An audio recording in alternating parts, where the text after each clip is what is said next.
Oh. Yeah. Let's do it again, baby. Hello. Whoa. Woo! Woo. Woo! The human soundboard. Welcome to the Comedians of Wrestling podcast, the podcast where comedians dissect the wrestling to an unhealthy degree. I am your host, the host with the most viral stand-up about professional wrestling, Black, a.k.a. Dunsky Black Amora, a.k.a. Donnie Wrestling. Donnie Wrestling. A.k.a. the modern day goof and spoof, Raja, coming at you like Cleopatra, baby, gabba, wee. Gabba gabba wee, gabba gabba wee, gabba This gabba girl, this girl, she's mine. And hey, oh, she's fine. I'm not changing my lifestyle. I'm paying my women every day of my life. What up, Jabroniacs? We are back in action for your satisfaction with all of our spicy, muy caliente wrestling reactions. And before we get into all the spice that is twice as nice, because it is SummerSlam go-home weekend, I want to let everyone know our audio quality this week's not going to be up to par because I'm on vacay, Daddy. And you know how you know that I'm on vacation? I'm in Sedona. I'm going to crack not a LaCroix. I'm going to crack fucking White Claw. Oh, no. I got cheers. Hey, cheers up. Hang on. I feel like I should get an alcoholic beverage, too. Go grab one. Grab one. Yeah. But yeah, we are here in the SummerSlam go home. So no, but honestly, I'm recording on the road, so we don't have our full setup here. But if you want the sound to get back to normal on this pod, which it will next week, go to patreon.com/comedians of wrestling. Support this podcast. We are more grassroots than ever. We are riding through the desert on a horse with no name. Yeah, it felt good to get out of the rain. But you can go over there and get access to our bonus episodes. We're not looking for handouts here. In our bonus episodes, we had the Cal Movie Club, where we watch a movie with a pro wrestler in it. And this week, we took off for my vacay, but we're not taking off the Cal Pod. But Erin, what movie can they hear us talk about next week? Oh, next week we're going to be discussing the 2019 classic Changeland, directed by and starring Seth Green and Randall Keith Orton. Wow. Available on Hulu for streamies. Seth Green. I'm excited to see his directing chops. Also Breckenmeyer. Wait. Isn't it? That movie choice really came out of nowhere. Boing. Folks. Well, that's what I'm talking about. Can I make a plug for a previous episode of the movie dissection for Yes. Magic Mike 2? Or Magic Mike XXL. I recently rewatched it. It is better than I remember. I would give it 10 moos if I could. It's a great episode too of our podcast where we dissect it. I would even be down to revisit it and do another episode. If we can get Joe Manganiello on the podcast. God willing. Well, it is. I said this cranking it in studio. I mean, come on. I said this on that episode, and it was even more clear watching it again. If you just replaced strippers with wrestlers, it is 100% a movie. Is a wrestling movie. These are guys making towns, making money, raising money for a bigger show. It is literally a wrestling movie. They just replaced. I'm gonna make Magic Mike WXXL because it's just it's a 1-to-1 analog. Well, you only have to replace like 5 out of 6 of the crew members to get there. So that's it. Yeah. Too much for the Cheetos and water. You got Angel Garza. Who would you cast? Drew, Angel, right? Yeah. I mean, Kevin Nash gotta as be there. Diesel. I put Kevin Nash as Diesel in it. Right. Gotta have play a dual Keith role. Lee. If Kevin Nash is in Magic Mike XX, what are you calling it? WXXL. WXXL. WWXL. You have if Kevin Nash is in it and his twin is Diesel, and they do a twin dance. Oh, wow. Boom. Mirror. Just like Yeah, at the that's end. great. But check that out. Check out the Magic Mike XXL bonus episode of Cal. We got It's there. great. That's a great episode. Also, me and Tulo, we do a bonus. What flavor? Newman Golden just Road. cracked the cold one. Mango, duh. Wow, that sounds delightful. So everyone That's has except Erin has an alcoholic beverage. I don't drink. Yeah. I'm drinking a Pastique LaCroix. Okay, but For maybe you. take a hit of a vape or something, just so we're all Okay. degenerates. Okay, beautiful. All right, Yeah. you Jewel. I don't know if you could tell. I don't know if you could tell because of my face, but I started drinking again. Anyway, so also me and Tulo, we do AEW NXT centric bonus episodes every week. This week, we're gonna move that episode because Dynamite is on Saturday now. Tulo, what is the schedule for that? If people are confused, This is getting nuts this week. So we have Dynamite Saturday before Takeover Saturday. right? They actually, I think they bleed into each other. I think it's Dynamite at 6, and then the second hour, and then Takeover starts at 7. So, are we doing it right after on Saturday? I feel like we should wait till I'm back in town. I think let's release it. When you're back. Let's try to release it on Monday. Let's do that. So people have a Monday episode, and then they'll get the Cal Movie Club later, and then they'll get the damn Black Attack podcast. RGN, the Regular Guy News, will be returning next Tuesday, I believe. Many would say. That's what the rumblings are. That's what the royal rumblings are. But man, I love my soundboard. I miss it when I'm not when I don't have it. But okay, so that's So you can watch Sammy Guevara. So I'm saying, Tulo, the Dynamite is on Saturdays for how long? Is it just this week? Hold on, I'm gonna go dark for a second. Okay, let's get that out there because I feel like I'm confused. So I would like to clarify that for everybody. Because I saw a commercial for Dynamite and it said Saturday Night Dynamite. I was like, why even call it that? Don't change the name of it in the commercial. Just say now it would have been a good time Saturday for one this of week. that. Yeah, or it would have been a good time for them to use one of those funny theme fucking like they should have did tag team appreciation night on Saturday, but whatever. Yeah, don't call it Dynamite, call it Fighter Fest or some shit. Yeah. So the Wednesday 8/19 episode will air on Saturday 8/22 at 6 p.m. Eastern time. Right. They aired All Out Part 1 yesterday on instead of Dynamite. Then the Wednesday 8/26 episode will air on Thursday 8/27 at 8 p.m. Oh, okay. And then on that Wednesday, they're going to do part 2 of All Out. And then the Wednesday 9/16, there will be a special 1 hour Dynamite immediately following the NBA playoffs. Rumor is no women are going to be on that 1 hour. And then Wednesday 9/16 episode will air Thursday 9/17. So I think it's just this Saturday, unless they changed it.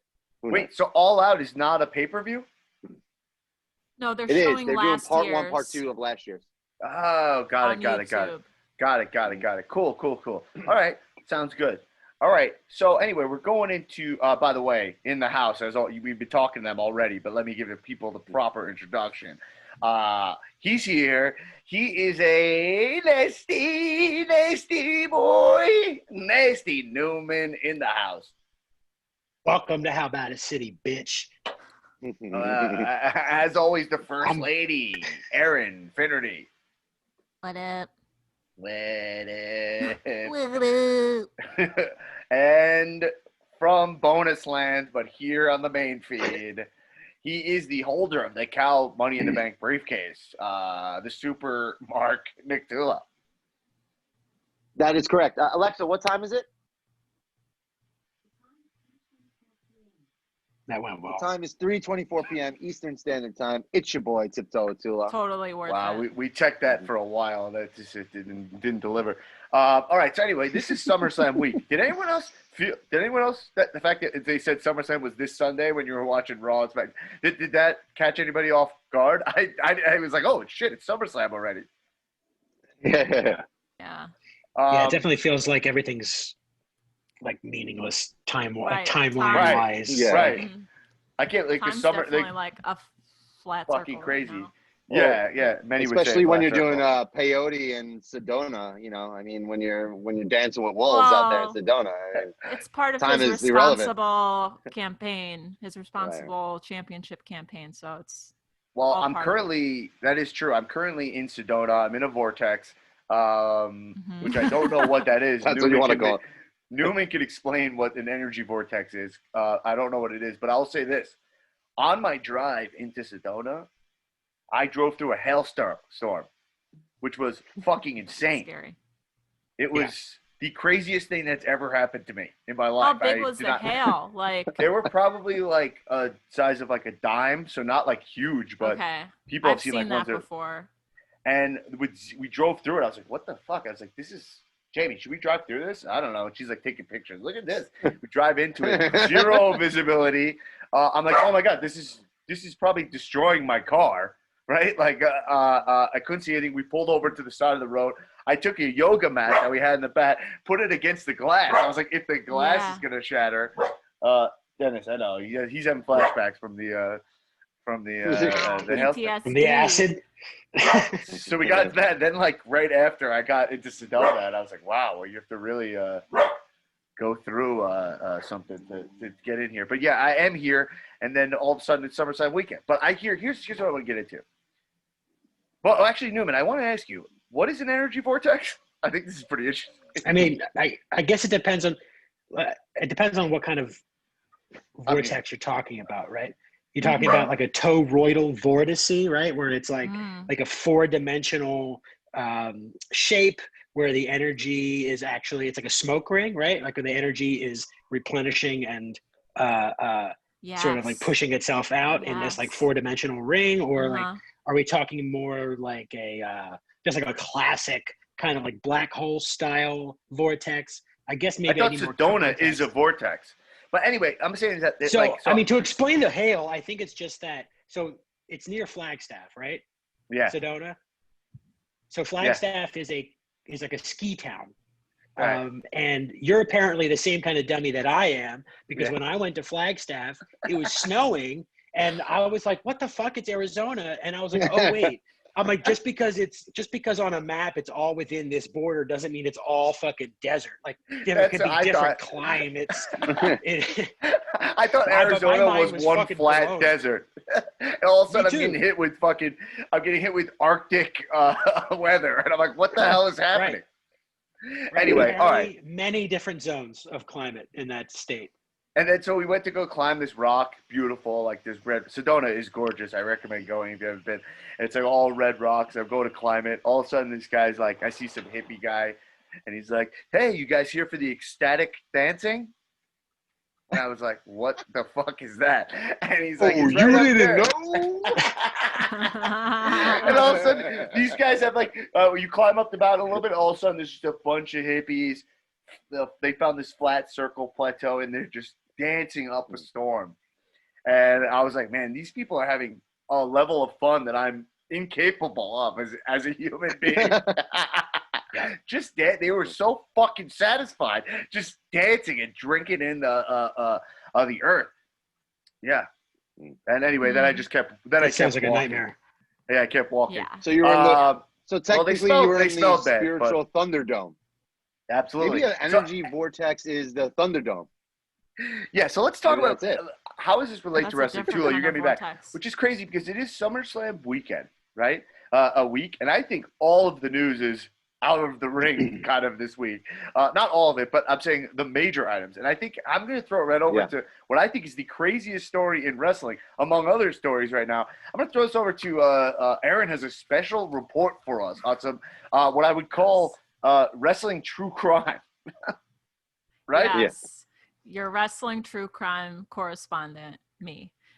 Okay, so many of you have heard this story already, but just to recap for the podcast, on Sunday, a South Carolina man was arrested after he drove from South Carolina to Florida to the home of Sonya Deville.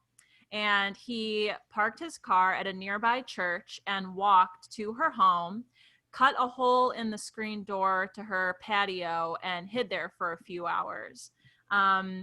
He was apprehended. He had on him pepper spray, plastic zip ties, duct tape, and a knife. This individual, Philip A. Thomas II, 24-year-old man, had been planning this for about 8 months, and he's stalked her online for years. So there was a link on our Facebook page someone posted, and quotes have been pulled. Like, if you look at his Twitter, it's all Sonya Deville content, retweets, like, and some creepy messages to her. So Whoa. he hid out in her porch and waited for her to go to sleep. And about 3 a.m., he entered the home and set off her security alarm. So more details came out about this the following day when she filed a petition with the court to keep him in jail. And so what happened was he entered and the alarm went off. She came downstairs and came within 4 feet of this guy, and he had his knife and pepper spray out. And she was like, "Who are you? What are you doing here?" And then she ran and got the guest who was staying with her, who was later revealed to be Mandy Rose, and said, "There's a man in the house. We have to get out of here." So they get in her car and leave, and they pull up the security footage on her phone, and they see that he made a mistake and thought that they ran upstairs, but really they left the house. So that really saved them from making contact with this guy.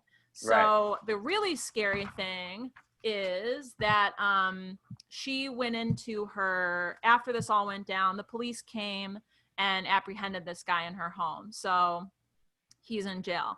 But after the fact, she went into her social media and looked at her Instagram message requests. So like she probably has like thousands of them there from like randos who message her. And she searched his name and found like hundreds of messages he had sent her, like a lot of suicidal stuff, a lot of like idolizing stuff, and dick pics. Someone you idolize. Someone you idolize, someone you look up to. He sent her dick pics. And the last message that he sent read, "Look outside, baby, by your pool. I'm here. I'm going to kill that little bitch you have inside with you." And that was sent from while he was waiting for her to fall asleep. So wait, did he mean like her girlfriend or Mandy? He meant Mandy Rose, because he sent this while he was waiting for them to fall asleep. And Mandy was staying with them. Yeah. It's like it's like the script from Scream. So, whoa, what flavor is that? You got a lime LaCroix. A lime dub break during true crime. I mean, sometimes you need to take a sip. Okay, so after the fact, you were talking about Mandy Rose, and then I got thirsty. A little parched. So he is in jail, and I think that deserves a sound drop, right? A shame. I'm sorry. Shame. Well, they're safe. By the way, they're safe. Someone they're ring the bell. Ring the bell. Okay, that so deserves a shame. I'm on vacay. I'm letting it fly. His plan was to hold Mandy hostage, hold Sonya Deville hostage, cause her to miss SummerSlam, and was not going to let her. He was going to use the pepper spray to disorient her, duct tape her limbs, and then hold her hostage, cause her to miss SummerSlam, and said he wasn't going to let her go until she answered all of his questions. And so really, really scary. Everyone is fine. He is in jail. The petition was filed by Sonya with the court, and he's being kept in prison. And I think she also got like an injunction or something against stalkers. So she's safe, but super scary story. Any public figure is like vulnerable to this, but for her, I think that the biggest travesty of this is the horrendous break in kayfabe that this guy caused. Of the fact that Mandy and Sonya share the same condo, having a slumber party. Well, I mean that's something that like people are talking about. Like, you know, your mind will always go there as a wrestling fan. It's like, how is Vince gonna use this, right? Like, Why were they? Listen, I have a hair versus hair match at SummerSlam. Like, someone's getting a buzz cut here. I mean, I mean, at first, the first reports were just saying it was a guest in her home, so it didn't reveal it. But after the petition was filed with the court to keep him in jail, that was when it was revealed that like Amanda Sacramento was the other individual, Right.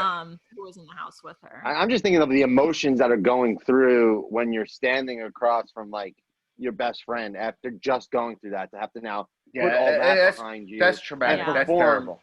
For millions of people. Like, you know, there's not going to be people there, but at least thank God, because they probably, if they would have went out there, you know what?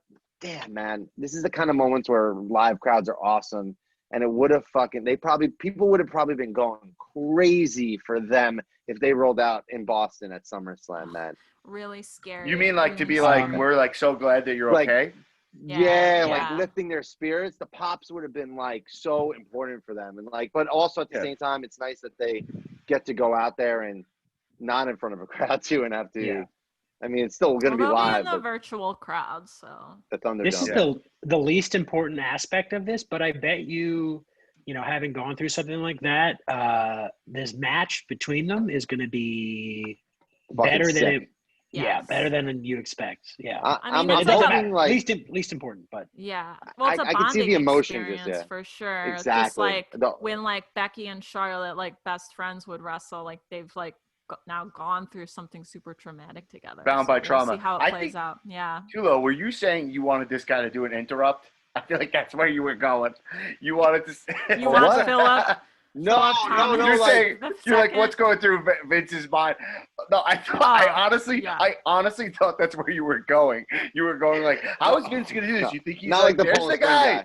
This is the guy. Like the pull and spring guy at Calmania too? Yeah. Do a run-in. Not like that, okay? No, not like that. Obviously, this is awesome that those guys. By the way, I want to say something on record. I think that Mandy, this guy had pepper spray and a knife. Mandy and Sonya could have beat the shit out of this guy, I think, together. Oh, they would have Between killed the him, right? two of them, yeah. Well, that's probably why he knew he needed the pepper spray to disorient these women. But you know what the crazy ass. part is too, is that she's like an openly gay woman. Like she wants nothing to do with you at all. Like one of his Twitter messages that he posted said like, it was like at Sonya Deville. It said like, please just respond to me and tell me if I have a chance with you or not, so I can just basically kill myself. And it's like, this guy's a sick guy. This guy's clearly mentally ill. Yeah. Yeah. All right, so that worked out though. At least they got away, and he was not successful. But speaking of success, I think we got to move on and talk about the other thing that it's not outside of the ring, but it's not something I'd expect we talk about. I think we talk about feuds, but WWE is revamping the entire COVID-19 experience, almost doing exactly what I said. I was like, why not rent another cooler place? They're introducing this week. They're introducing, starting on Friday for SmackDown, which I don't know why don't they just wait till SummerSlam and unveil it. It's better. It's smart. It's smart though to do something. But they should show it on SmackDown. But they're unleashing. It's literally called the Thunderdome, and they're sinking millions and millions of dollars into the Amway Center in Orlando, and they're turning it into this whole virtual huge experience. I have the official release from what WWE says. It's going to feature state-of-the-art set, video boards, pyrotechnics, lasers, cutting-edge graphics, and drone cameras will take WWE fans' viewing experience to an unprecedented level.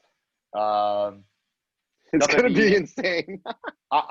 Here's the deal. Just from hearing what I'm talking about, I heard a quote from Kevin Dunn. I don't even need to read it, but he said the structure will enable us to deliver an immersive atmosphere and generate more excitement amongst the millions of fans watching our programming around the world. They're going to bring fans around live video.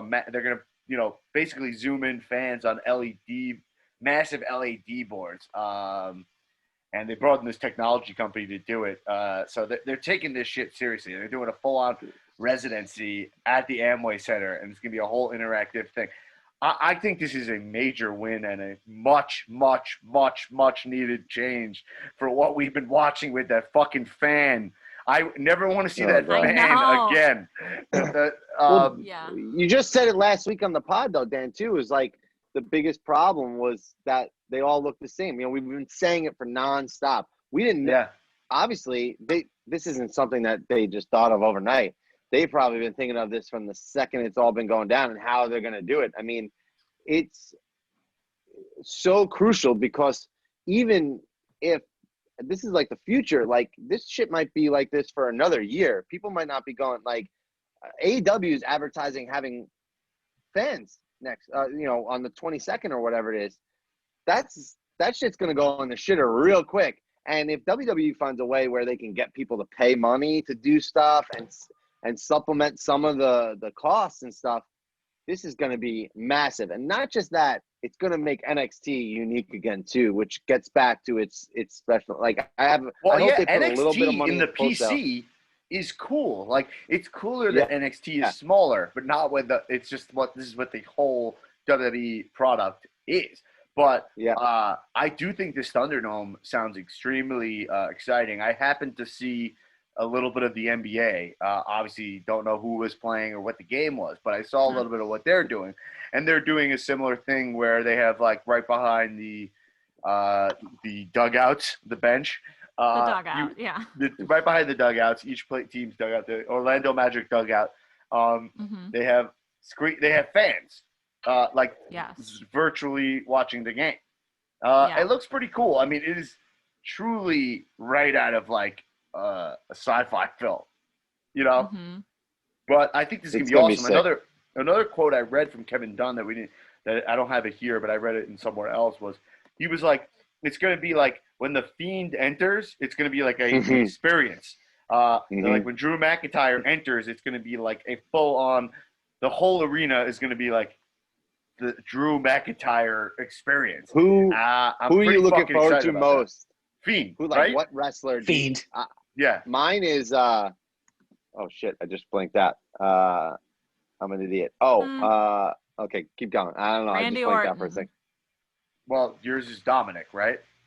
No, it's not Dominic Mysterio. You're a big Dominic mark, right? I'm thinking Tulo, you want to tell them what you told me off camera? You told me that you want to make Dominic Mysterio one of your guys. You said you wanted to officially do that. I didn't say that. What I said was the thing I'm looking forward to most SummerSlam weekend is what is Dominic gonna wear out to SummerSlam? Like, what's his gear gonna be? Because we got a little taste of his entrance music, which was pretty cool. I thought. Yeah, it was spicy. I thought it was pretty spicy. Newman, how would you dress? How do you want to see Dominic Mysterio dressed to come to the ring on Sunday?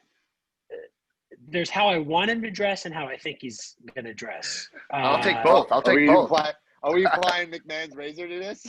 Yeah. So this is gonna be what I want is gonna be like his dad, right? So like wearing like lucha gear, right?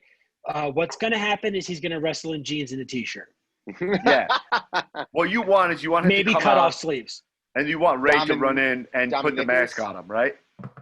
Yeah, I want some sort of mask. I want some cool version of the Mysterio mask to keep with the lucha tradition. And maybe it's like, I don't know that I've ever seen this where it's like somebody starts unmasked and then they go masked and now he wears a mask now. I think that would be really cool. But I think he's going to be in jeans and an Affliction t-shirt. For sure. I actually think what you said is the dopest way to do it because you already had on Raw. Dominic said, I want to do this on my own. Ray was like, I'm going to be ringside. And he's like, I don't want you there. But if Ray shows up and he gives him the mask, slips in the mask, he puts it on, all of a sudden he can 619. He didn't know how to do it before. But the mask gave him the powers to 619. But the thing is, I think if Dominic wears the mask, he can't. If he wears the mask, it's tough to see him take an L, Right. Well, yeah, I think the way to do it is Ray takes the mask off and unmasks at SummerSlam and says, carry the tradition on. And he takes it and straps it on with the one eye patch. His eyes like thing now. His eyes like falling out of his we see Ray's eyes still hanging out of his face, his fucking face. He Leslie Nielsen pushes it back in his head like, it's fixed.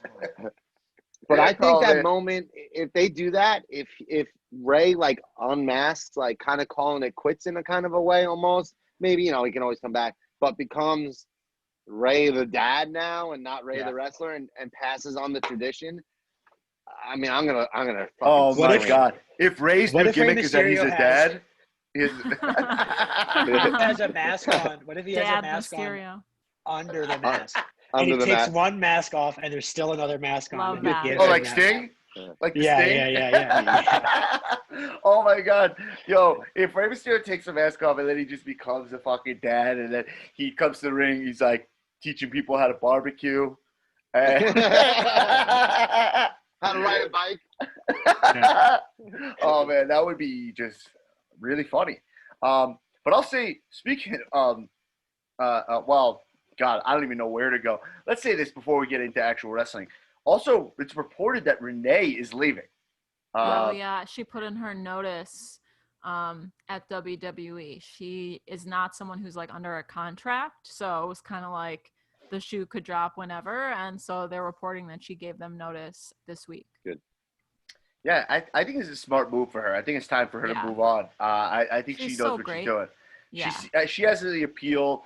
From what I read, there ESPN areas interest her. Like she'll pick up a job, and I think it's time for her to move on from WWE because 100%. she hit her ceiling. They clearly didn't want to give her that full-time announce job, which is probably where she would have liked to be talking smack.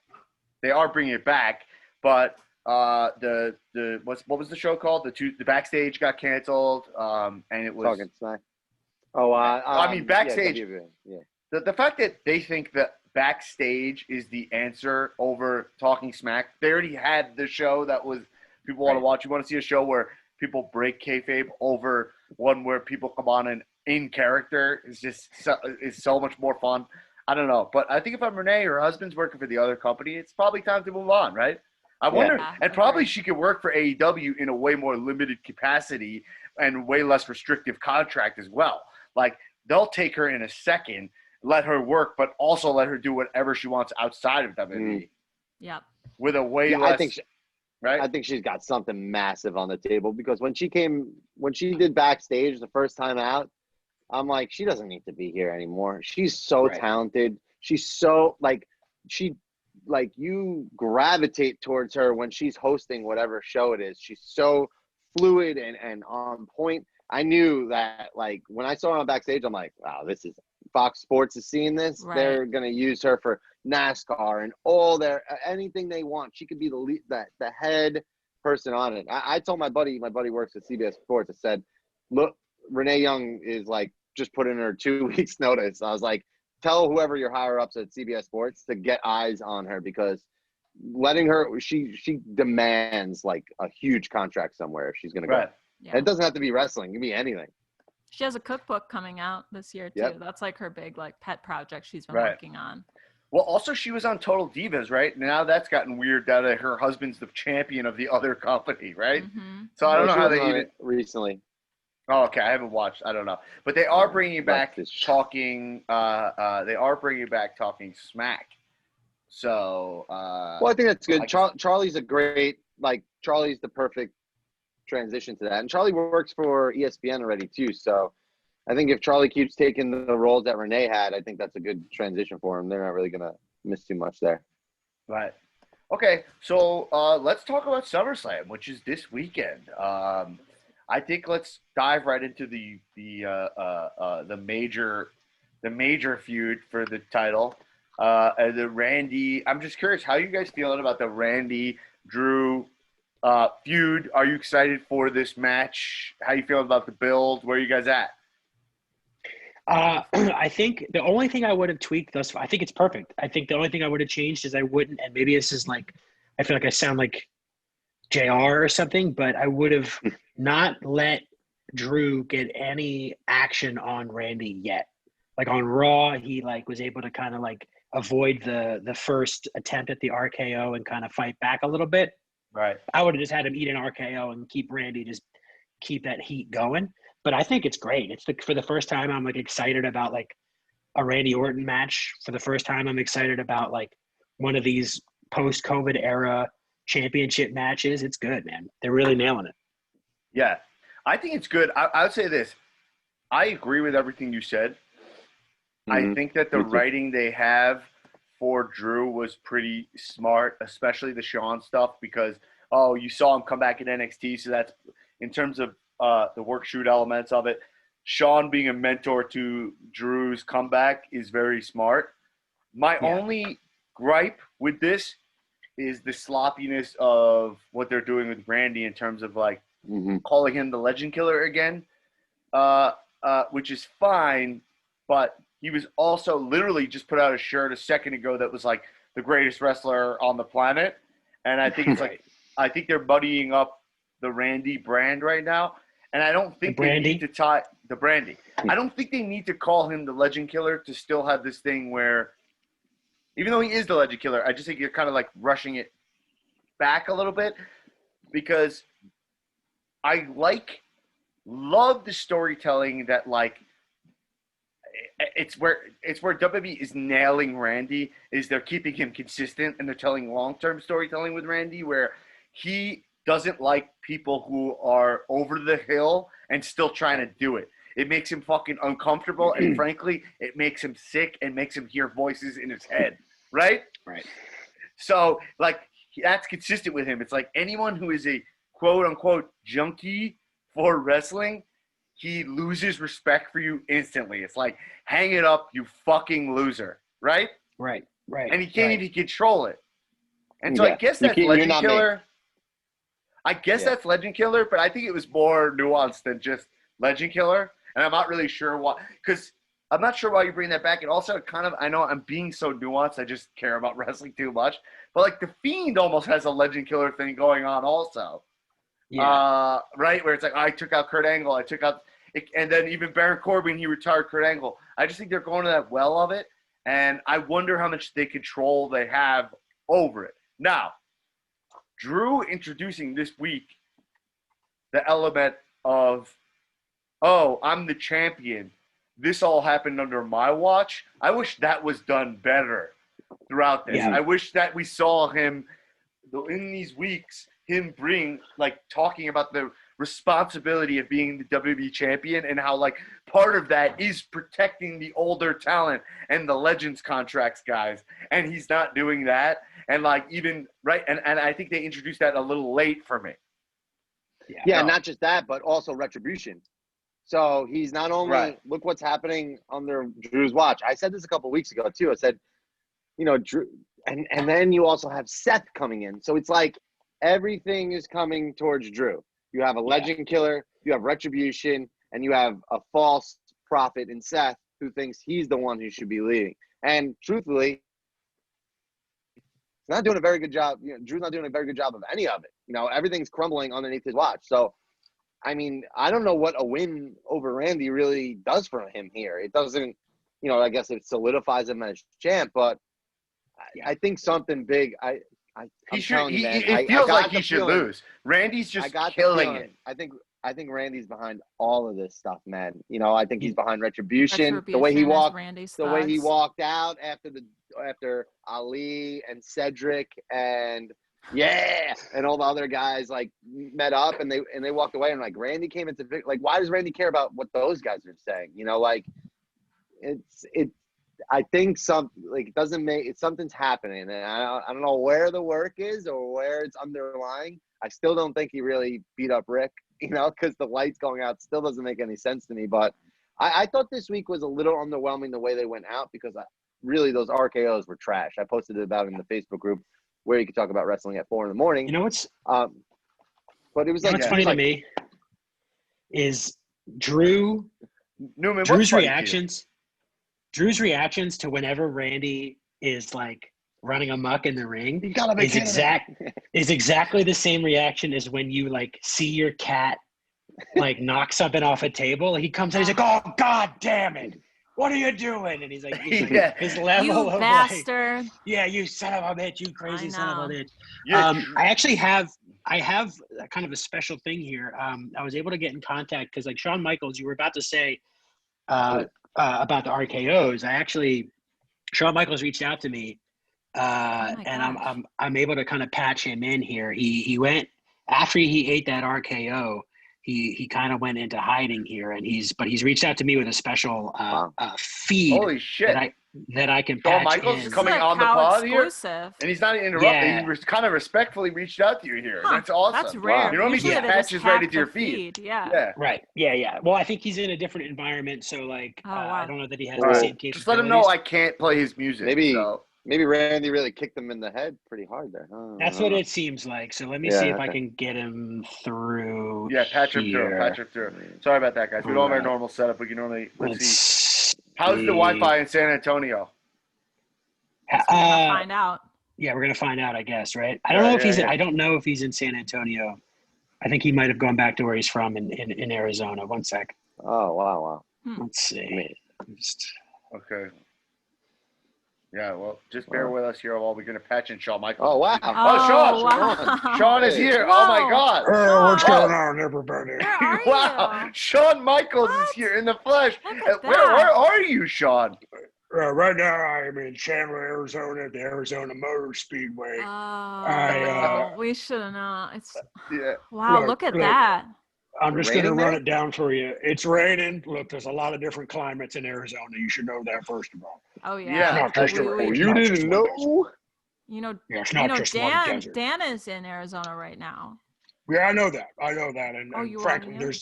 there's normally a one badass at a time rule, but I think we're going to break that. Oh, So, look, wow. wow. High praise. Here's the thing. I had to go back home. I had to re-energize. I watched Godzilla King of Monsters over the weekend, and Oh. something that Yeah. something that Godzilla does is when he gets defeated, he goes back to his home base and he recharges with the nuclear energy. And I had to do that. And I had to go back to my home base and I had to recharge because Randy kicked the crap out of my head, man. And so I'm just here recovering, trying to get my bearings back, but yeah, it's been hard, man. He kicked me really hard, so it's just So it's hard he knocked your it's hat real. off. Right off my head, off. man. And I it's like, saw as you know, that. I'm a natural bald. That's why I reached out to Alex Well, to Oh, you have some top kind of of your- kinship. The top You have some of kind your of head. kinship with the natural bald. Right, yeah. Well, we meet semi-regularly at now it's a Zoom. It used to be a convention in Oh, Delaware, but now, so I reached out because I just wanted to touch base with the Car Universe and let you guys know that I'm doing okay. But I'm here. I'm here in Arizona. I'm at the Motor Speedway, just trying to get my bearings back.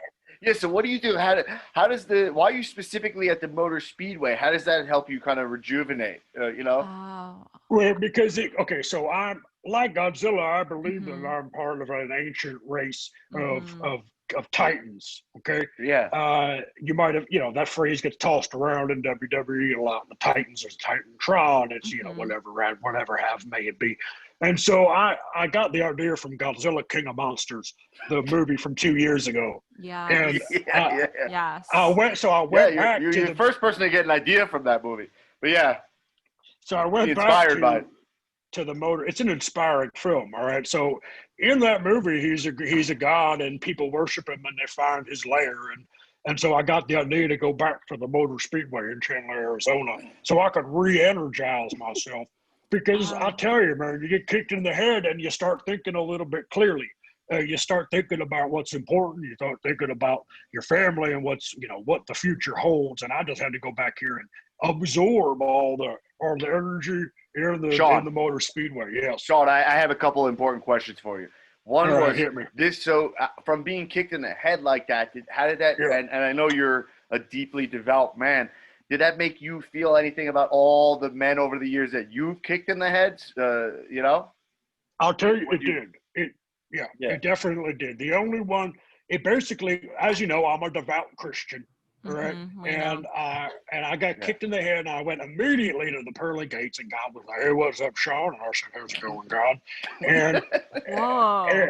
and he said, "Well, look, Wow. let me show you something about your life." And he showed me all the men that I kicked in the face. He brought up like a YouTube? How does he show you that reel? He brought up a YouTube. Like he has an iPad that he holds, and he showed it to you. It's an iPad. Oh Yep, my it's gosh. an iPad. It's a 12.9-inch iPad. It's got the whole thing going. Huh. And he pulled up a highlight reel made by Mhm, somebody mhm. here on Earth, and he showed me all the men I kicked in the head, and he told me that the only one that deserved it was Marty Jannetty. And I think that, that kind of it makes you think a little bit different, because you think, oh, I mean, I must have kicked hundreds, if not thousands of people in the head, and only one of them was the right one. You know what I mean? Yeah. So like, it's tough. I definitely had to reconsider about some of my choices once again. I guess you could say I'm born again. Oh, Yeah. So, wow. wow, that's interesting. So, wait. By the way, the highlight reel that you were watching on YouTube, what was the background music? What was that set to? It was set to "Headstrong" by Trapped. Yeah. Okay. That's what I thought. That's what I thought. I was trying to check that. Yeah. By the way, I read something that Trapp's latest record sold 200 copies. All right. Anyway, that's a side note. Yeah. But I okay. bought them all. That's me. Oh, that was you? Oh, yeah. So, Shawn, this is my question. You went right into it. Marty. Yeah. So you're saying that the barbershop window, throwing him through the barbershop window, an iconic, a moment where I truthfully thought you were a bad guy for that. You're saying that was a face turn now? Well, no, I'll tell you this. What it really is that I just kick people indiscriminately, and I happen to get one of them right. Yeah. You know what I mean? According to God. Right. According to my Wow, Lord the and big Savior man. Jesus Christ, God the Father. Right. So like, it's not that it was a face turn. I definitely was being a bad guy in the moment of the context, but as it turns out on a cosmic timeline, it was the one that I got right. Mm-hmm. Wow. Interesting. Wow. Okay. And so, have you spoken to Marty at all? Anything about that murder? Have you did you know anything about that, or that he basically, like, I mean, a lot of podcasts are solving real crime, so I feel like, why don't we put our hats in the ring here? Did Marty kill somebody when he was 13? Did God tell you anything about that incident? Yeah. Yeah, I mean, Marty Jannetty is a prolific murderer. He's killed hundreds of people. He's like the next. Hundreds.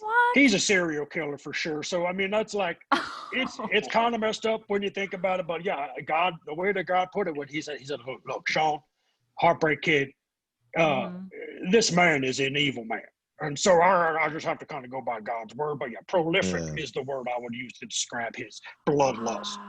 Wow. Yeah. Well, all right, Shawn. Anything else you want to let? That's good to know. Anything else you would like to let us know about how you're feeling, or anything? Any projects to promote, or any appearances? Yeah. I mean, I guess just one. I would say that what's today? Thursday, the 20th. So on this Sunday coming up here at the Arizona Murder Speedway, we got a swap meet happening. You don't got to wear a mask because things are pretty lax here in Arizona. And we're going to have all kinds of vendors and shopping experiences for people. And, I'm, of course, going to be here, but I'm going to be lurking because I kind of live here right now. So right. You're going to be there. To be clear, you're going to be there Thursday, Friday, Saturday, and Sunday, but the swap meet is on Sunday. Correct. I will be here for the remainder of the weekend, but the swap meet is on Sunday. Well, you got to re-energize, Shawn. You got to re-energize. Okay, Shawn. All right, well, Shawn, hey, thanks for stopping by. I appreciate it. Of course. Anytime. I'll see you on down the road. All right, you're going to patch us back over to Newman? I think. Newman's back. Oh, Newman, hey. Oh, wait. We got some cross feed here. Hang on one second. It's kind of patchy. There we go. Okay. Cool. Okay. Wow, that was all right. weird. So we heard from Shawn. Newman. Always that. a delight. Yeah, that was pretty interesting. I'm glad you got Shawn for us. So big here's the deal. reveal, though, that Jannetty's a serial killer. Prolific. Hundreds. Yeah. Bloodlust. So here's what I would say. So back to just last thing to say on this Randy Drew match. The bottom line with Randy Orton is my stuff is very nuanced. When this match starts and it's Randy and Drew in the fucking Thunderdome, you know what I mean? I don't have to see that stupid fan going. Two huge guys, and these are two of the greats. I'm gonna be ecstatic to watch these two colossal guys fucking go at it. You know? Yeah. Let's put this in perspective. These are huge men. It's a lot of beef. It's a lot of beef in that ring. Now, speaking of a lot of beef, let's move on over. We got our answers answered. We got our questions answered. We got our answers answered. That Braun Strowman will be wrestling The Fiend, but that match at the Swamp mattered. He came back with a shaved head, and he's a more monstrous version of himself. So this Fiend lore, props to WWE, this long-term storytelling with The Fiend, that you're not the same when you lose to The Fiend, is a real thing. And Strowman came out, had a segment with Alexa Bliss. Well, the Fiend was in the ring with Alexa. Oh, no, Strowman was in the ring with Alexa.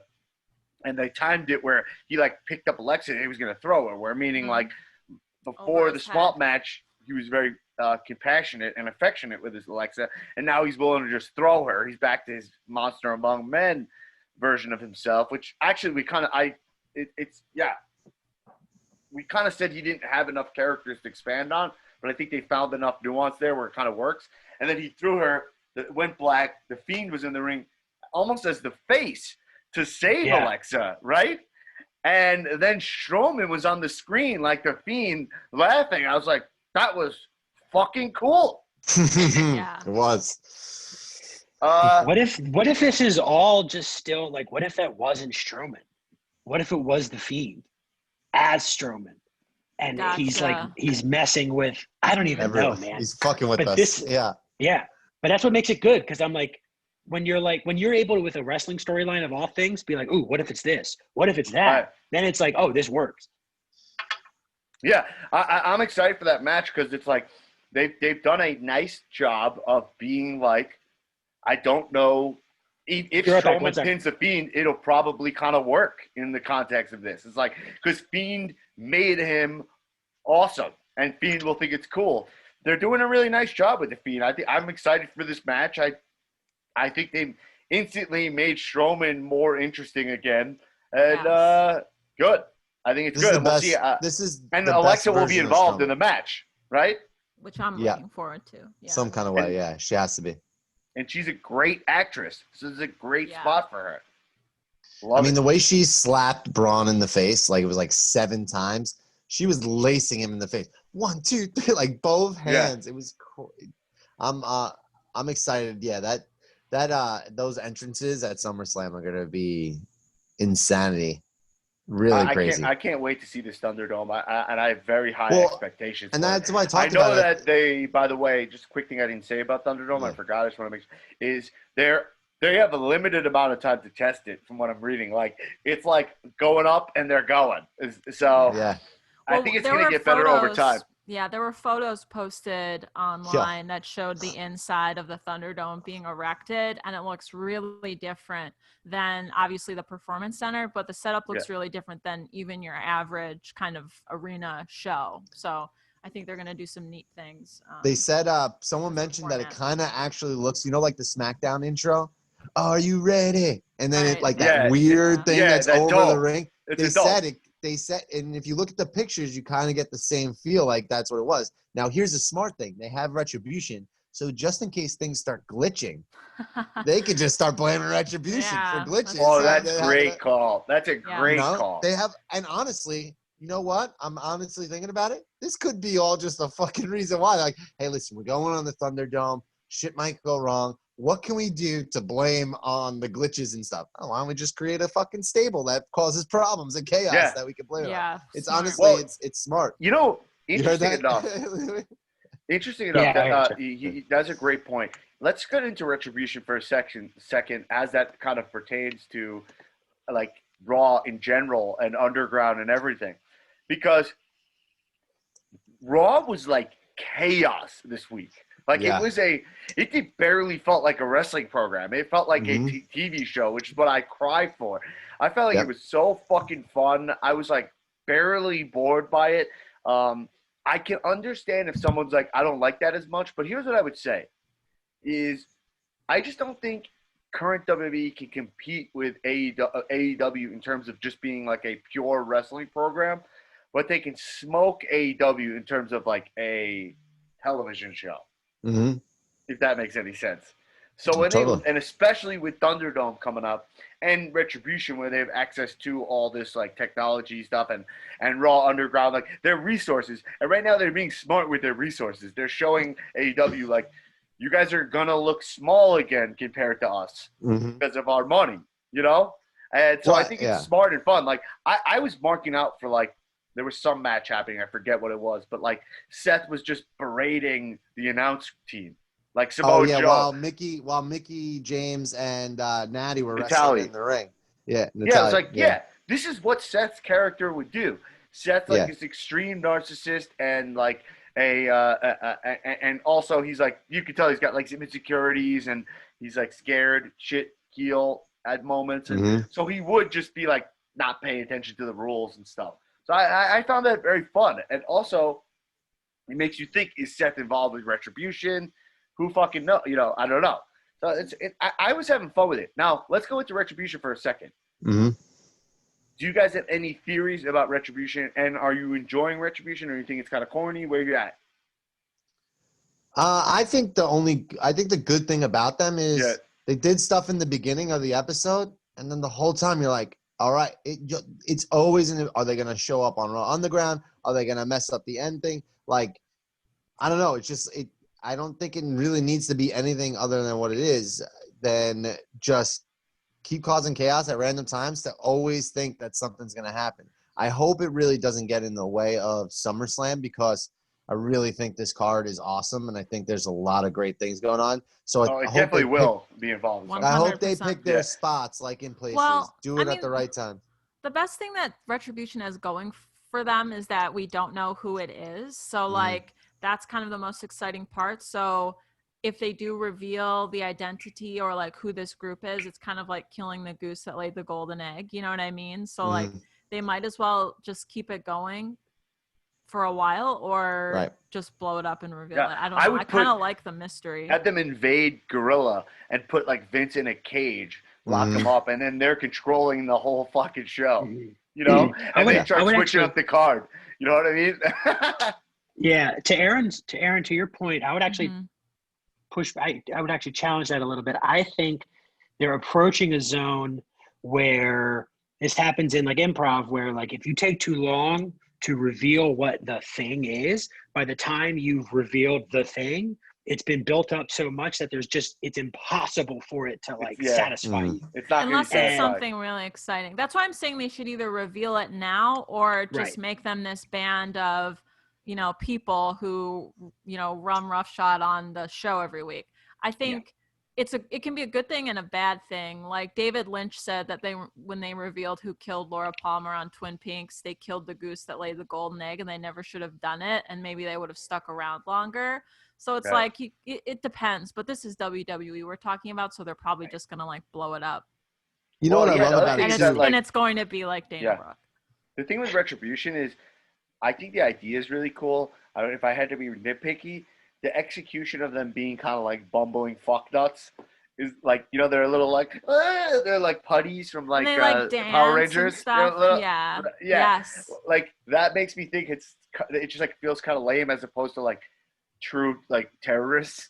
You know what I mean? Right. If they were like, it seems such transition, right? They started off corny, and then the last wave of things that have happened seem to be a little bit more serious. I like the aspect that like they come in and they cause chaos, and they spend time, like WWE spends time regrouping. Like we had limited shots now for, you know, throughout those next two matches. You got a cameraman running in and like stumbling to get the camera back in and working. You got the announce crew being shot from a faraway angle because they don't have a closer camera, like a ringside camera. So I think whoever's running it, whoever's doing it, whether it's Vince doing this to kind of like whatever, like do something, or if it's a wrestler or a stable. Yeah. I think the question marks are good. I think SummerSlam is a good time to, if they're pinpointing something, to reveal it, you know, like, hey, this is what we're doing. Like whether it's kidnap Vince and then someone takes a mask off, something we need. They can fuck up the main event, and then you don't have a Randy and Drew. Neither of them have to lose. Like they could basically end up just beating the shit out of those guys. I'm fine with that. I don't care. And somebody steals, they run off with the title. That'd be cool. Honestly, I think it's cool. I think it's fun. My main issue with them though is that like, I wish that like WWE would just be brave enough to like call it what it is, and because it's so obvious to me that like, okay, it's obviously supposed to be. Like anarchists inspired by somebody's idea of what Antifa is with the whole like, protest. It's like it's so obvious that that's what it is. I mean, they wear black. They're like they're throwing Molotov cocktails. I was literally in the news, right? And so it's like it's obvious that that's what it is. But WWE is never going to say that, and they went as far as to deny that that's what the inspiration was. But we can all see it. It's plain as day. And if they're not willing to like embrace that and be brave enough to be like, you know what, it is an Antifa group, and because that would kind of betray WWE's leanings, behind the scenes. Then it's gonna flop regardless, because they're just not willing to actually go 100% with it. It would have to be some like really unexpected characters I see that point. under there for it to not be unsatisfying, I think, when it's revealed, regardless of when they do it. Right. Because when it's Vanessa Bourne and Dijakovic, no one's going to give a fuck. How is Retribution gaining access to the facilities? Like, how are they being like let in, and how are they like wandering around? Like, because one of them has a fucking key card. Right. One of them has a key card. Someone's letting them in backstage. Is it possible Retribution is the writing staff? Yes. Revolting against Vince. It's like, it's the writers. It's the WWE writers. One of them's been working out for 4 weeks. I don't know. They're a wrestler. Yeah, I don't know. We'll see what happens with Retribution. I mean, the name already makes me, McMahon's razor applied. Yes. I feel like the name already makes me think it's going to be cheese. But and messing with the feed, it's kind of like, listen, WWE's been going on a long time. This is what AEW, just like with Triple H being said in that quote, he's like, AEW feels fresh. Like WWE, they've done stuff like this before. DX used to do this. DX used to go into the production van and like put like suck it signs in the middle of people's matches and stuff. Well, it's not a new thing. Now that I'm thinking of it, have they showed up on NXT? No, I don't think so. No, so maybe it's NXT. I feel like Ciampa's a good guy to be involved in this, but it feels a little corny for him, right? Well, I think here's the thing. I would rather it be like Retribution is this chaos thing, and then once it's revealed who it is, Retribution is just part of the story, and then it develops into something new. Right. If this isn't an NXT invasion, and this is Triple H's way of breaking down Raw and SmackDown to show that they're like, the brand, then I'm all in on this story then, and he's using certain wrestlers to do the invasion and like lead the charge. But I don't think I don't know. We got to see. Who knows? Yeah, we'll see. All right, let's talk about kind of, one thing before we talk about the full SummerSlam card, I just want to point out Raw Underground, which by the way, I thought the Underground segments are pretty fucking cool. Yeah, I dig them. I love them this week too. Newman, you like them? Oh yeah. I mean, I just want to point out. I love like Ziggler, Jordan. They were like Ziggler, like they're like, you want to do it? He's like, yeah, like he just jumps it. I dig that. I know what Newman's gonna say. The Nia Jax and Shayna Baszler, right? Yeah. The disparity in actual fighting ability laid bare when Shayna Baszler is in like full octagon mode and Nia Jax is just like, I'm drunk on South Beach like mode, right? Right. But it kind of highlighted the beauty of Raw, where it's like, oh, like again, like Shayna Baszler, one of my guys, like she's so clearly a dangerous person in real life because of her ability, and it's just when she even just gets into that like I'm ready to fight mode, it's just like right. But interesting choice where I wouldn't have had Nia leave, because that works in a WWE ring. Fine, leave. Right. This is Raw Underground. You left. There's only one rule. That's it. You can't leave. And that's, to me, not a show of like, that's like Nia Jax making a misstep. I don't know if it was her choice or whatever, but like it makes her look so weak in not like a heel way, but like this is a fight club. You can't just walk away. But no, I think I love it. I want it to keep going. And it's perfect too, because Nia shows up when she's supposed to be suspended. It's actually nice storytelling. Right. When she's supposed to be suspended. So she can't wrestle her, right? So let's take this shit to Raw Underground. And Shayna's in there, and I mean, you now, if you didn't like Shayna Baszler before, you're like, I don't really get it. In the course of 3 weeks, Shayna Baszler has immediately elevated herself to the top of the women's division. Like now she's said, I got next on the next Raw, whoever's the Raw Women's Champion. She's siding with Asuka just to beat the shit out of Bayley and Sasha. She's going to Raw Underground. She's got a crew. She's a badass. She puts that mouth guard in. That means it's time to, square up and throw some bombs. She'll fight dudes. She'll fight the biggest, baddest women. Like, it's just so perfect of what Raw Underground can do for wrestlers now. Even Ziggler, like, oh shit, he held his own with one of the Viking Raiders, but he's still willing to fucking jab a fucking thumb in your eye. So now you got to know that, all right, you got to take Ziggler seriously and watch out for shit. It's just like, oh man, like you said, chef's kiss. It's a nice spot for tool. Ziggler. It's a nice spot for a lot of guys. By the way, Raw Underground now featuring Keish, like we all wanted. They're throwing around Keish. Yeah. Someone's listening. Yeah. Let's go through the SummerSlam card and the TakeOver 30 card. And Tula, should we lock in the predictions for the shirt? Yeah, I got a handy dandy notebook here, so I'll take everybody's reference. Yeah, let's go through it. So Street Profits versus Garza and Andrade for the titles. What do you think happens there? I'll go first for this one. And you could also say if you're excited for the match, predictions, any thoughts you have on this stuff too. We can layer in some commentary as well. But I would say I think Andrade and Garza win this, and I think they go on a nice long run with the titles. Is where I'm at. And I'm not that excited for this match, which is no knock on these talents. They're all great. I don't care about tag titles in WWE. They've not successfully made me care about them. Right. I think they're doing a pretty decent job of it now. I think this rivalry has a good storyline. I like the poisoning thing because it's so random. I think it also allows Zelina now and Bianca are getting the spotlight out of it too. Montez Ford, it gave Dawkins 2 weeks to show that he can, get on the mic and being his own guy. I'm going with Street Profits here. I think they're just too dynamic and too good to pass up on. And I think it will get a little. Lock it in. You locked in? Yeah, I'm locked gonna go Street Profits. I'm locked in. All right. Props. I actually think it's gonna be Garza and Andrade. Yeah. All right.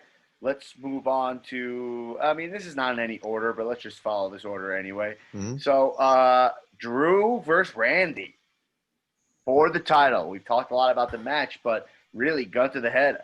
What do you think, people? Randy. Gun to the head. I'm also going Randy. Gun to my temple.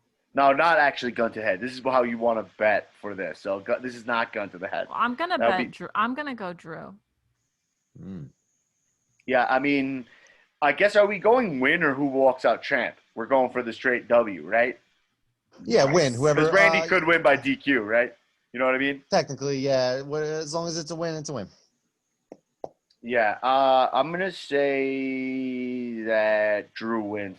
I think Drew. All right, split down the middle again. I like this. But I'd be happy if Randy won. But I think they're gonna keep going with Drew for a little bit. Okay. Just because they let him beat Brock, Right. Mm-hmm. That's my logic there. It's because they let him beat Brock, so I think they gotta take that into account for long term. But I don't think Randy will look weak. Yeah. Did everyone lock it in? You're locking it. All right, cool, good. Apollo Crews versus MVP for the United States. Can I just say something? This has been another great rivalry. Great storytelling, really well done. I mean, the new championship getting it, all just A to Z. MVP is fucking killing it. I mean, wow. The guy just doesn't skip a beat on the mic. MVP is great on the mic. I say I don't particularly care about this just because Apollo Crews doesn't convince me of anything. He does truly nothing for me as a character, Mm-hmm. But I would say I think Apollo Crews retains is what I'll go. Okay. Same. Yeah, same. You know what? I think MVP wins. Yeah, right. I don't think Bobby Lashley and Shelton Benjamin are banned from ringside, by the way, if that affects your decision. Okay. No, I think it's going to be MVP. McMahon's razor. Well, I think they're doing that. I would say Bobby and MVP, Bobby and what's his name are banned. I would say then that means that Cedric will probably cost Apollo the title and have MVP win. So I'm going to go MVP as well. All right, I'll go last on this. Is everyone locked in? Yeah, locked in. Locked in. I'm on. Yep, she said Apollo. Apollo. Oh yeah, you said Apollo right after me. All right, so number 4, Dominic Mysterio versus Seth Rollins. By the way, a couple things. They're crediting Dominic Mysterio as saying he has Rey Mysterio at ringside, and Seth Rollins will be with Murphy, and it is a street fight. So that's just I want to give you all the information. Be street I'll side. go last. I'll go last for this. I'm just gonna go Seth Rollins. Dominic Mysterio Stick is with like your a wet noodle. Yeah. Yeah, bro. I'm gonna go Dominic. Unless it's with an option on schmaz from. It's Papa hard Ray to schmaz on the because outside. it's too low. I mean, because it's too low. It's too low. Because it's too low, which is the new nickname for a street fight. Because it's too low. But no, technically it's Seth, so it is too low. So. But there's always the chance of like Ray knocking Seth out, and then throws Dominic on top of him. Yeah, but I'm sticking with Big Seth. Yeah. I'm going Dominic. I'll go Seth. I'll stick with Seth. So just because I don't even want a schmaz win for Dominic. I don't want that. The best thing is to make Dominic like they did on Monday. That was a win, or last Monday. Make him look like he's got the chops. Like make him look tough. Like he's ready to. He's taking this shit seriously. That's all you need out of little Dominic Mysterio. Which I still can't believe they just threw Mysterio as his last name. Mysterio. All right. One of 2 women's matches for the WWE Championship. Sasha Banks with Bayley versus Asuka for the Raw Championship. So the Bayley versus Asuka match is first, just to let you know. If that does anything for you. So does it Bayley matter? Asuka. They said Bayley goes first? Yeah, so Bayley's like, I'll go first. It was like a nice little sequence between Bayley and Sasha there. They're typical. And also keep in mind that historically Sasha Banks has a really poor retain record for titles. That's facts. Yeah. Okay, so which one are we talking about first? Bayley versus. Let's do Bayley versus Asuka. Yeah. I went. I'll go Bayley Asuka. I think that Bayley wins. This is for the SmackDown Championship. SmackDown Women's Championship. Yeah, Bayley. Bayley, yeah, wow. I'm gonna pick Bayley for this one. All right, I'm gonna go Asuka. And my theory is that I think after Asuka wins that, Sasha's going to be like, all right, well, I want to challenge you for both of the titles now. I knew you had a theory on this. That's what it was. Okay. Yeah, I think that's a cool idea. Yeah. I like that. And I think that's possible, but I'm going to stick with Bayley. Speaking of that, on Saturday, I think they're airing on either the network, like a Bayley versus Sasha takeover special. That's supposed to be really good. So yeah, I'm going to skip that. I'll be skipping that. I'm going to choose my next one so I can go take a quick White Claw pee break. Okay. But I'm going to choose Sasha to retain. I think that Asuka's going to be non-winning anything. I think she was just the champion, and I think they're not going to give her anything. And then I'm going to take a quick pee break. Coming at you, gobble weed.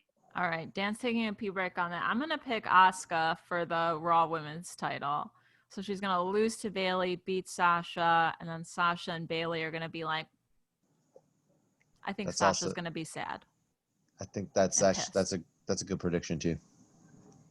What was it? Who was it for Sasha? Sasha or Asuka? Oh, yeah. Asuka. Asuka, nice. Well, I think they kind of foreshadow that Shayna versus Asuka, So, right. But I think, like I said, I'm going to actually go Sasha here because I think that's how they're going to start the feud between Bayley and Sasha. What? So they're both going to have the title, and then I think one of them drop what's going to is happen nice. is Sasha. I think Sasha having both titles like at the end, and then Bayley being like, "All right, like give me my title back." Because you picked Asuka you picked Asuka to win against Bayley. Right. So I'm thinking something's going to happen. Yeah, the way they do it, like Sasha's going to get greedy and want both titles or something. Yeah. I'm just. I just think they're so. I agree. That's a cool way to do it because it's like getting to that feud. That's what we're bubbling to see. But I also think this is kind of a red herring. They're going to make you think this is how they do it, and they'll ride this out a little longer. Because it's a weird time of year to go into that Sasha Bailey feud, you know? Mm-hmm. Yeah, true. I would let them ride out the gold for a while they're hitting their stride. But that's what I say. All right, moving on. Strowman versus The Fiend, Bray Wyatt. This is just bold as a singles match for the WWE Universal Championship. I think Strowman. Nice. Yeah. Much like the way that Seth beat The Fiend, like hitting him in the head with the hammer, right? Like he's going to have to go to some even darker place. But like we've talked about before, the Fiend can eat a pin. Like in the ring, it doesn't matter. It's these alternate dimension matches where he's the real threat. Yeah. I'm also going to go Strowman. I think they're going to go for a Fiend. I think they're going for a Fiend face turn here. I think like using Alexa as like a Beauty and the Beast kind of thing or something. I think they're going to go somewhere there. And I think Fiend, I think they're going to keep it with Strowman. Yeah. Same. You think Strowman? All right, I'm gonna go. And I think they're not going to make the mistake of giving the title of the Fiend again, unless they are committed to having him ride it out. You know? Yeah, that's a good point. I'm gonna go Fiend. I just think I don't know. I don't know what's gonna happen in this match, but I think Alexa's coming into play in some kind of way. Well, we have one more match built, but also I guess there might be AJ versus Jeff Hardy. AJ, they're having that on SmackDown. For the title? The IC title? Oh, yeah. Mm-hmm. That's Jeff Hardy versus AJ for some reason gets me very excited. You know? They should start that. They should start the Thunderdome off with Jeff Hardy versus AJ Styles. It would be fucking crazy.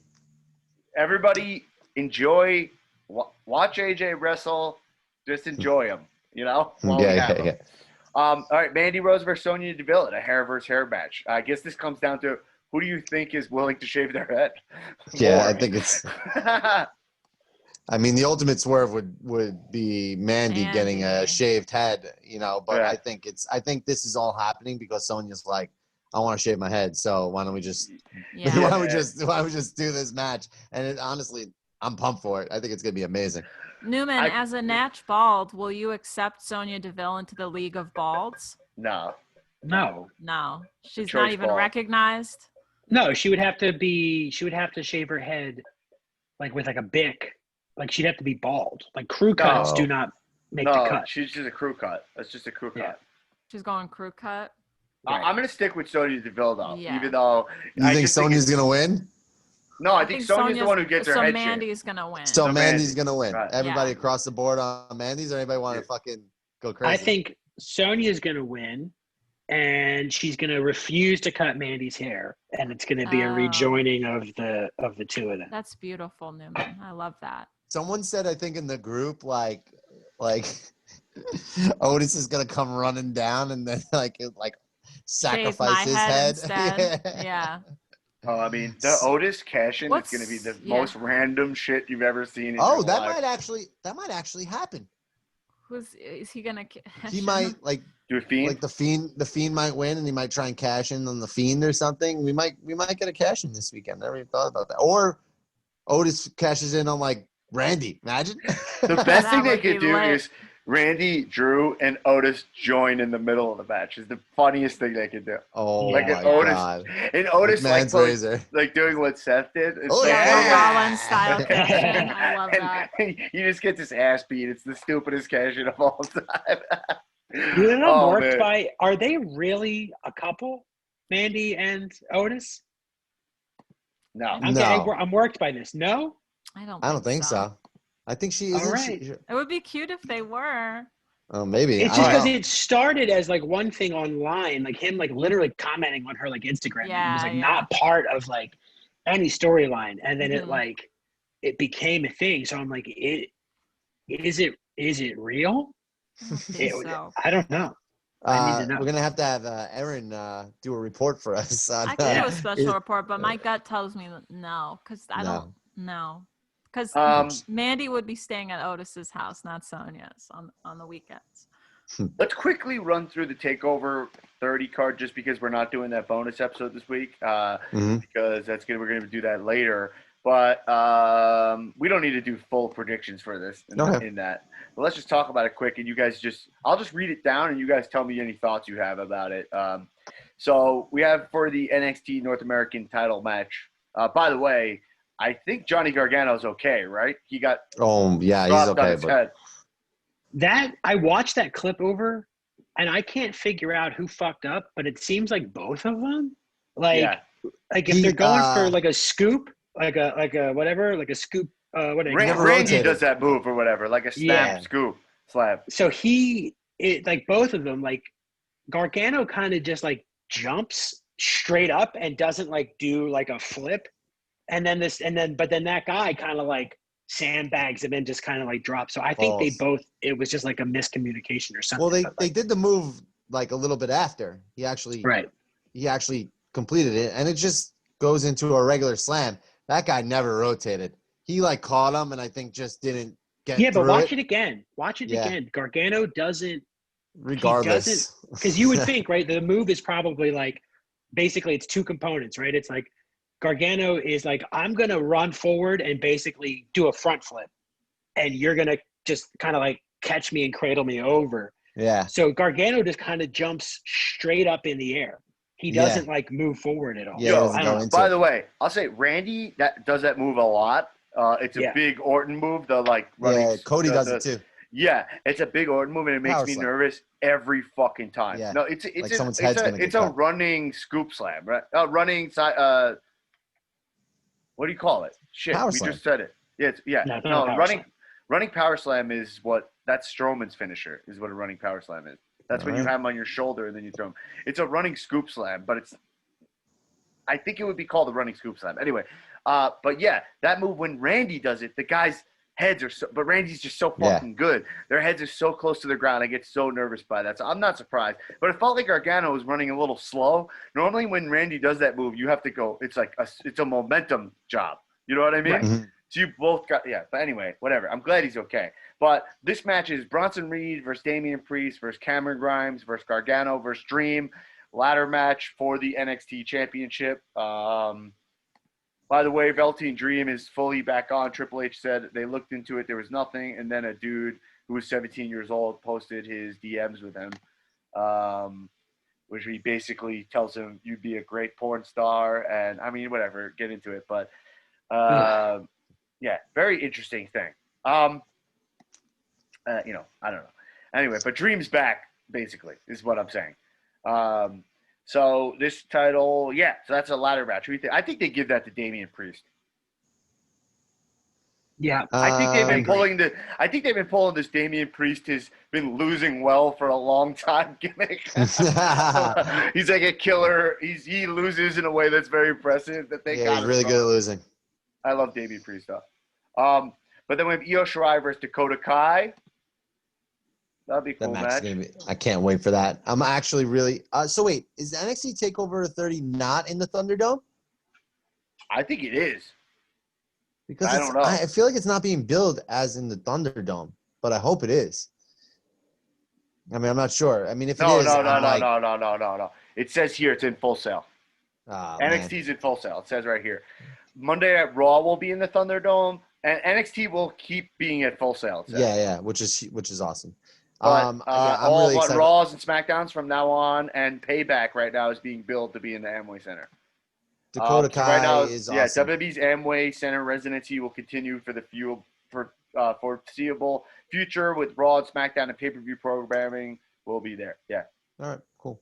Yeah, I'm into Dakota Kai. I thought she had a strong week again this week. That's like 3-4 in a row now. Gonzalez came back, who, man, she is a star in the making. She's huge. She's going to kill people in WWE. I'm pumped for that. And Io is obviously, she's one of my guys. So, this card is actually pretty fun. Adam Cole versus Pat McAfee. I don't personally care about that much about it, but I'll be interested to watch it. McAfee. What is it? McAfee. I always get it wrong, and I always think I said it right. Dan, you didn't watch NXT this week? I did not, no. Oh, yeah. They had Pat, like, got a ton of mic time and had a cool sequence on NXT. He's pretty charismatic. He's charismatic. He's good. He's got a lot. I see why people are fans of him. I'm not knocking him. I just don't. I don't listen to his stuff. You have to listen to his stuff to really care that he would be. Yeah, you'll like his promo that he cut this week. It was cool. It was like he kind of lays it all out. I missed it. Okay. But then so Keith Lee versus Karrion Kross. This match, I'll be honest, very pumped to watch. Very excited to watch this. Watch the promo package that they cut. They used Metallica, right, Newman? Yeah. So Kai Harrell. Kai Harrell in the Facebook group pointed out. I saw that. I could not agree more. Frantic by Metallica is one of the worst Metallica songs ever recorded on the worst Metallica album ever. What, Saint Load? Anger. No, that is a good album. The bad album is Saint Anger. It's therapy era Metallica. It's trash. And it is the perfect song for Karrion Kross, like, because he's the embodiment of that, like, that shitty 2003 era Metallica. It's perfect. It's the perfect choice. Yeah, I thought the production I thought that was a really funny dig, even though I didn't know the Metallica song. I think it's funny that Metallica has this era where if people are like, yeah, that Metallica, it's an insult. Right. Yeah. Is that like post Napster lawsuit Metallica? That is. That's more like Load and Reload Metallica, right? Right around there. No. So that was Load and Reload came out in 95 and 97. And then Saint Anger came out in 2003. Yeah, so it's Napster. It's full throw. But more key to the kind of component of Metallica is it was they had, I think James had entered rehab for the first time, and he was very much like Glasses, like, eyeglasses, James talking about his feelings, and like Lars and Lars was being an asshole, and Kirk Hammett was like just fully still in the bag and had not gone to rehab, and they were butting heads. Jason left the band. They were trying to find a new bassist. They were seeing a therapist. It was just like it wasn't good for like thrash metal. They were becoming like old men. And so like the album is sloppy. The production is garbage. The songs are too long. And it's just like a half-assed effort on Metallica's part. And you go back and you listen, and I've tried to go back and listen to it and give it a shot. And it's just, it's bad. It's just bad shit. It's bad shit. So like, oh, you didn't know? Like the fact that like they used one of those songs is flabbergasting to me. Yeah, it was great though. It worked really well for the package. Well, I'm just interested to see Karrion Kross. I'm having a hard time seeing my path to fandom with this guy. I find him to be pretty lame, to be honest. And the promo package definitely helps. All right, I'll check it out. But I'm a big fan of Scarlett, but I think I've said this before, man. There's tons of wrestlers who I thought were jabronis who end up being rock and roll. Mm-hmm. But I'm excited to see that match because I'm just curious to see. I think they're gonna let him beat Keith clean. Is what I think. I think so too. Anyway, then there's this tag match: Breezango versus Legado del number Fantasma. One contenders match, yeah. Yeah, it's fine. But Finn Balor versus Timothy Thatcher. I'm pretty excited to watch that. I like Timothy Thatcher is an exciting wrestler. I enjoy watching his matches. Yeah, for sure. I think that's big too. I have to assume that they're gonna get Mercedes Martinez and Rhea Ripley on that show somehow too. So if that's the case, that card's stacked and it's gonna be a lot of fun. Yeah. And then that's the card. So we're going into SummerSlam, and we got our bets locked in. We should post on the Facebook group who you agree with, right? So like who's votes you agree. I think that's I'll make a thing and I'll post a poll. Who do you think's gonna win? And this is for a floating piece of merch right now, right? Well, this is the official now. We never did, so we were squared. We really should buy each other the merch that we said we were gonna do. But if you guys are in, you just buy yourself the shirt. Everyone has to agree to buy a piece of merch for yourself. Yeah. let's wash the other stuff. This is official. The winner gets a piece of merch from the other three losers. I'll tell you what my piece of merch that I want is right now. Okay. And I'll be honest, it's on the expensiver side. That's a word, right? Expensiver. More expensive. I want that Randy Orton hoodie. I think it's like $50. With the one that says the greatest wrestler of all time. It's a zip-up hoodie, and it has a snake. If you get every prediction correct, if you Fine. not only win but you sweep the card, then you Fine. qualify for a long sleeve sweat item of your choice. That's well, great. I was saying, I was agreeing that I would say you guys could go up to an item. I mean, there's 4. I guess there'd be 3 of us splitting it. Yeah, 3 of us splitting for the winner. But if you pick every single thing right, which I don't think anybody has the same ones, but if you pick every single one right, you get to upgrade your merch. Okay, you get to upgrade from it. You go from a t-shirt to a sweat whatever. item. I got $50, whatever, you know. All right, everybody. Well, everybody, I hope you enjoyed the Thunderdome SummerSlam. I got to say this one thing overall, which is like, I believe that wrestling is back. I think that if you're like still not watching wrestling, that's just your own fucking thing right now. We've lived in this corona for a while now, and I think especially with this Thunderdome coming out, I think that signifies like if you're actually a wrestling fan, you should probably be interested in watching it. I would be shocked if you had no interest in what's going on. Wrestling's pretty cool right now. It's pretty interesting. Not all of it's amazing and blah, blah, blah, but the fact that not every show is going to be in that performance center and Dynamite's kicking ass, right? I don't know. I'm excited to watch it now. So it's exactly what would need to happen, yeah. Right. Enjoy your SummerSlam. Enjoy your takeovers. Enjoy your Saturday Night Dynamite. Everybody remember to hit the Patreon, patreon.com/Convenience of Wrestling. Throw us a couple bucks. It helps. And we'll be back. We'll be back with better audio quality next week. Check out the Cal Movie Club. We're watching a movie. What movie are we watching there? We're watching a movie called Changeland on Hulu with Randy Orton, King of the Core. Yeah, check that out. Check out me and Tulo will drop a bonus episode likely Monday morning that we'll talk about this weekend in wrestling. And everybody, hold up your cans real quick so I can snap a pic for the episode. Hold on. Oh shit! Double fisting. Okay, got it. Okay.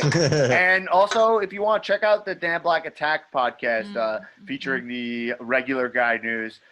If you're a news junkie or you follow this election, I think we're having a good time over there. That'll be coming back next week as well.